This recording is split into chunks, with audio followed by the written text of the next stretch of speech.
Hello class and welcome to Module 5. This week we're going to be talking about something a little more unconventional. We're going to be talking about covert operations and what they are and why we use them and how they impact collection, analysis, and technology. And we're going to try to stay away from the politics of how and when they're employed. So I want to normalize that because I am going to talk about some historical references, but absolutely unencumbered and purely objective, okay? Because that's kind of how I flow. So when we look at covert operations, I'm just going to give you Treverton's definition right now so that we can normalize and we all understand what we mean when we say covert, because some things are called covert and when they're not, okay? So covert operations are propaganda, economic warfare, preventative directive action, including sabotage, anti-sabotage, demolition, and evacuation measures, subversion against hostile states, including assistance to underground resistance movements, guerrillas, and refugee liberation groups, and support of indigenous anti-communist elements. So that last part, this is from NSC 1012, which is from 1948, and this is when we started to approve our ability to go do covert actions within our federal government. And this today is kind of still how they sit today. Early on, from 1948 till I would say probably the mid-70s, they were predominantly political in nature and would involve guys like the CIA, exactly. And increasingly, because of the shift away from the Cold War, and as he says here, anti-communist elements, we could start to take the word anti-communist and flesh that word out into a larger threat array.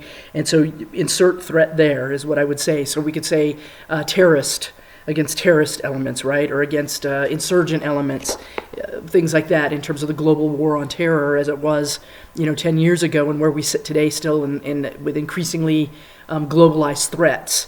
The threat can be the threat as it has been for the last 20 years, and these wars has been largely confined to a certain region of the world, but as technology comes in, we see the expansion of that threat far, far beyond a normal border, a geographic border within a country, and the future of that threat is almost guaranteeably via technology. In other words, their ability to go out and recruit and bring people into their organization or conduct operations from afar without ever having to go to a training camp, be trained, be indoctrinated face-to-face, et cetera, et cetera, et cetera. So this is how the world has sort of transformed what were original covert ops, and increasingly, and I would say definitely in our lifetimes, that we will see, let me back up for a minute.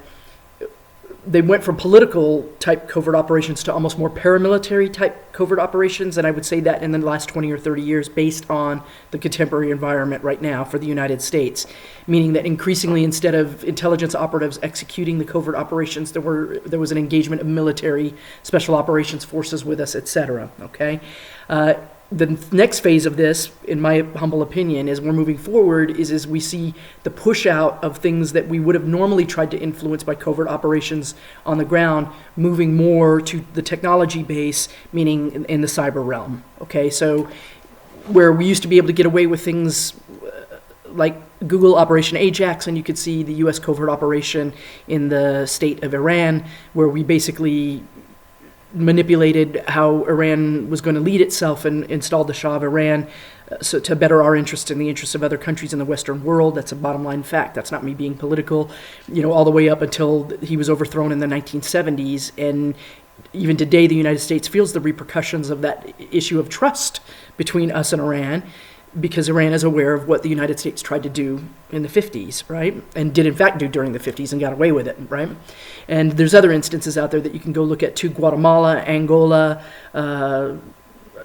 the things that we know today as covert operations, like the assassination of Osama bin Laden, they are covert in name in terms of keeping the operation secret until execution.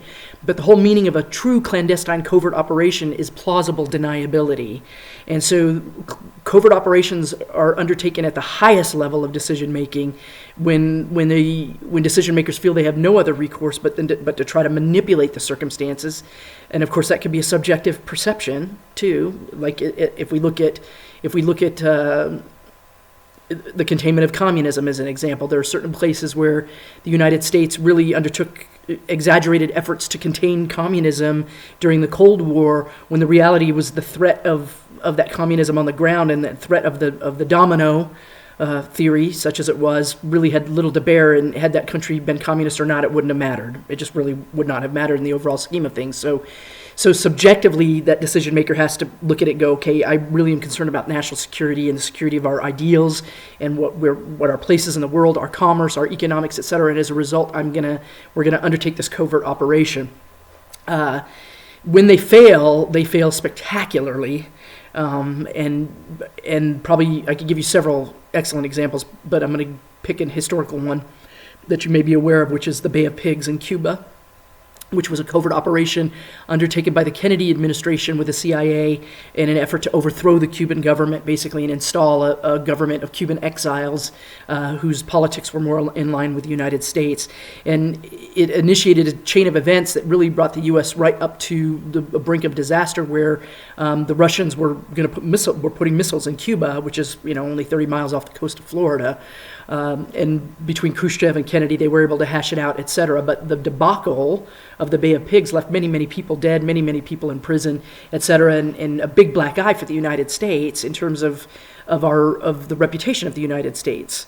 And I'm going to end that conversation right there, because it's up to you to decide what you perceive that reputation of the United States to be, right? Is it the world's police? Do we love freedom and we're trying to install that, or do we impose our will on other countries because we're egocentric and we want the United States to be what the United States is? It's probably a combination of all of those, but that's a personal decision that everybody else has to make, right?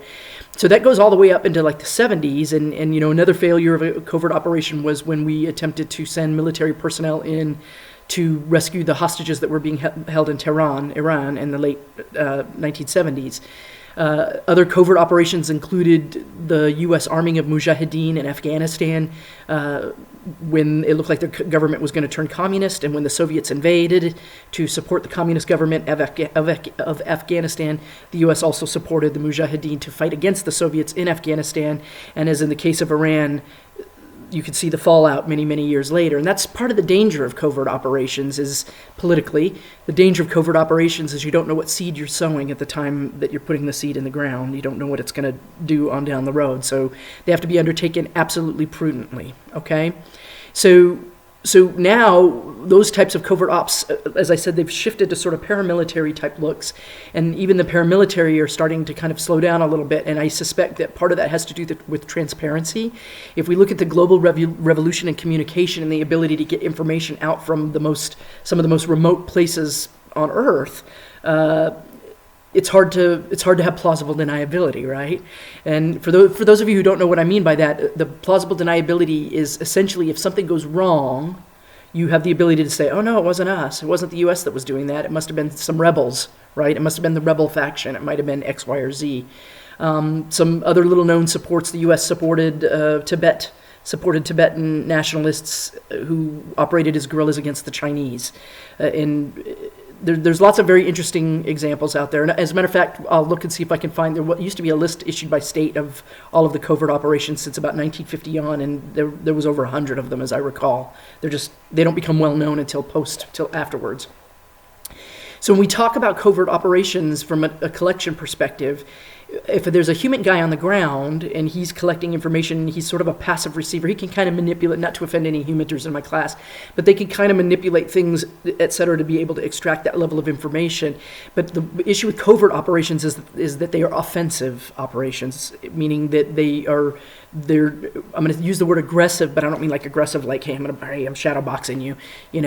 They're aggressive in that they are offensive, and that operator on the ground has an agenda and a goal and a mission to step out and execute something at a specific time in order to make the larger plan happen, okay? And so that's kind of where we sit with covert operations. And when you're looking at those, I want you to start to think about why they might be favored, but what are some of the pitfalls of them, and go back to what I said at the beginning of this mini lecture, which is that as we move from before they were political at the height of the Cold War, then the target set kind of changes, so now they become more paramilitary in nature, and Treverton and Lowenthal aren't going to talk to the technology piece of it per se, but I want you to use your head in that in terms of what we've studied, and look at that pivot point in terms of what technology is doing and blowing the world open for everybody to see, and think, where's the next bad guy going to exist, right? Where's the next, and I'm going to give you an example in a minute, but where's the next bad guy going to exist? And the way things are going, it's in the cyber realm, right? We know that ISIS, Al-Qaeda, et cetera, that containment piece of it, the danger for the people in the Middle East is on the ground. They're living there, living through that every day, but the danger, my teaching assistant, Virgil Ray, but the danger for people far away from that is radicalization via the internet, and that doesn't even have to be from ISIS, et cetera. That can be through any agenda. It could be, we've had domestic terrorist organizations here in the United States. Some of the most famous terrorists in American history have been, in fact, Americans, right? Some of them are solo acts, like, Ted Kaczynski, the Unabomber, but others were parts of organizations. And so it's possible for those organizations to start to exploit the internet. I hate to use the word internet. I want to say the cyber realm because there's so many components to it, to further that cause. So now, say I'm a decision maker and I want to initiate a covert operation. Does it have to be tactical? Does it have to be with a person in the loop on the ground, manipulating things in a government, manipulating things in that country, manipulating a military situation, or can I do it from a SCIF, which is a sensitive compartmented information facility, from a top secret place where I'm working, and start to initiate covert operations in the cyber realm, basically. So at the beginning of this, when I read you this definition, one of the things that in Treverton's definition, the classic definition from 1958, is propaganda and manipulation. So there's different forms of propaganda, and the U.S. has always been a major proponent of using propaganda. We did it during World War I, World War II, during the entire Cold War. We had things like radio broadcasts into the Soviet Union, which is now Russia, of like Voice of America, Golos Ameriki, which was the Voice of America broadcasted from Western Europe so that people in Russia could hear it. We've done that in the Asian theater too during the wars, doing pro-American type information warfare, basically, and trying to win their hearts and minds, right? That's the old expression, win their hearts and minds, and at least expose them to what we wanted to expose them to in terms of being an American, or what the American agenda is, right? And so there's other ways to do that too. There were leaflets and things like that. And so now I'm going to flip the table for a minute, and just very, very quickly, I'm going to give you an example of a modern, probably covert, but not so much, is all of the conversation that has been occurring for the last couple of years about Russian interference in the U.S. election. So away from ballot box manipulation or voter registration, et cetera, at the thrust of that argument of Russia allegedly, because again, this is Professor Oakes staying in the middle lines here, okay? And I understand what covert operations are, and I understand our own history and the history of other nations. But Russia using tools like social media, such as Facebook, such as Twitter, et cetera, and establishing fake accounts to be able to promote what's the word I'm looking for? A positive influence towards a certain candidate's campaign, under the perception of if that person was elected, it might be beneficial to Russia as a nation state. That is an example of a cyber covert operation, if that in fact did occur, okay? So I'm fairly confident that the United States is doing the same type of things in many different areas as well, but if we're succeeding, then it's classified, and we can't really talk about that, and that's a subjective opinion on the part of me. And it is a subjective opinion on the part of me, but it's based on my years of experience, and intelligence is always busiest when there's nothing really going on, right?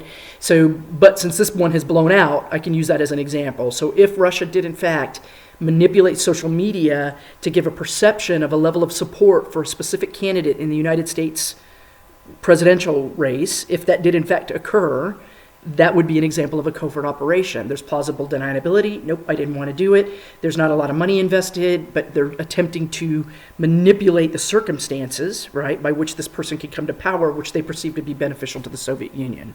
Excuse me, I beg your pardon, Russia. Old habits die hard. So that's an example. Okay, so that's what covert is about, and I want you to take a look at it this week, and we're going to look at it. And take a look at why guys like that, why we pick things like that when we know that it could be so dangerous. Why do our politicians pick things like that when it can be so dangerous? And some examples of it, okay? Some examples of it, and where we think that might be going. On the heels of that, commensurate with that topic for this week, we're also going to take a look at intelligence oversight, okay? And intelligence oversight are the rules and regulations that are put into place by the federal government to contain the intelligence community and make them operate within a certain set of legal standards without overstepping their bounds in terms of constitutionality and infringement upon the rights of other people or infringement upon agreements that we have with other countries where we aren't supposed to do something. I'll give you an example of that. There was a CFE agreement and a GEMI agreement, which are two treaties that we had with the Soviet Union a gazillion years ago. And part of the agreement was that Earth satellite vehicles would fly over cantonment areas, and each side could openly visualize the stuff that was in the cantonment areas owned by each. I'm confusing you right now. I'm sure I am. Russia and the United States could use Earth satellite vehicles, satellites basically, and fly over each other's parking lots, basically a cantonment site where they had military equipment stored, and imagery people would be able to look at that imagery on a regular basis and assess whether or not that was moving. That was a treaty agreement. There was a treaty agreement under the GEMI agreement. There was an agreement that the Soviet Union would not test new systems, and I may be wrong, I may be out of whack here, but as I remember, I believe that it was west of 90 degrees longitude, and so all of the Russian new systems testing went on east of 90 degrees longitude, which was a treaty thing, right? So intelligence is governed by some of those same things, what we can and cannot do. That being said, we go out and we look at each other's leaders, and there was a big dust up several years ago about us auditing Angela Merkel, who is the Prime Minister of Germany, and that is the nature of the game. We would be hypocrites to say, oh my God, you're listening to our president. It's the nature of the game. If a country can, they're going to, in the state of nation states as they are right now, right? Because it's about power, and that's about it. That's all I'm going to say about that. But it is the nature of the intelligence game. Okay, so oversight contains us, and it makes sure that we don't go out and do naughty things and overstep our bounds. And every now and then we do. Every now and then somebody makes a poor decision that influences policy or how we conduct our processes, and then somebody gets caught with their hand in a cookie jar, and they're like, "Oh my God, that's horrible! Why did you do that?" In the early 1970s, the CIA was, the FBI was opening people's mail. Right? It was going through people's mail, as an example. People that they perceived as un-American. That's our history, and if we own that, then we kind of understand where it is we're coming from, and we can pivot forward a little bit. So this oversight is very, very important. And when you look back at the legislation that governs the intelligence community related to collection predominantly, analysis is different because of storage of data, so obviously that becomes an issue too, but collection is really the big thing.